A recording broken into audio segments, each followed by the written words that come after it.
ഇന്നത്തെ വാർത്താ ദിനത്തിലും നിറഞ്ഞു നിന്നത് സ്വർണ്ണപ്പാളിയുമായി ബന്ധപ്പെട്ട ശബരിമലയിലെ വിവാദങ്ങളും വാദങ്ങളും അതുമായി ബന്ധപ്പെട്ട അന്വേഷണ പ്രക്രിയകളുമാണ്. ശബരിമലയിലെ സ്വർണ്ണമോഷണത്തിൽ ദേവസ്വം ബോർഡും പ്രതിപട്ടികയിൽ എന്നതാണ് ഇന്നത്തെ പ്രധാനപ്പെട്ട വാർത്ത.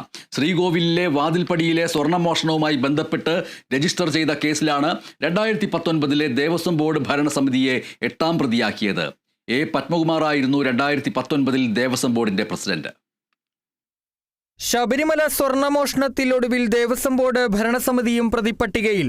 ശബരിമല സ്വർണ്ണമോഷണവുമായി ബന്ധപ്പെട്ട് 2 എഫ്ഐആറുകളാണ് പ്രത്യേക അന്വേഷണ സംഘം രജിസ്റ്റർ ചെയ്തത്.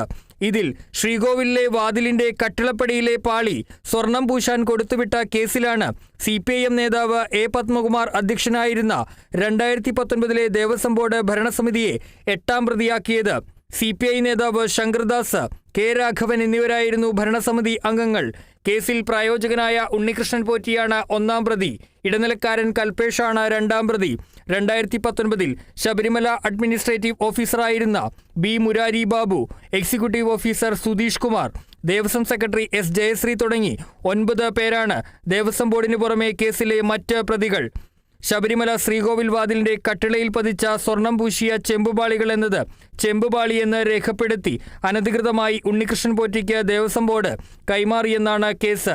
കഴിഞ്ഞ ദിവസമാണ് സ്വർണ്ണമോഷണത്തിൽ ക്രൈംബ്രാഞ്ച് 2 എഫ്ഐആറുകൾ രജിസ്റ്റർ ചെയ്തത്. Kerala vision news, Thiruvananthapuram.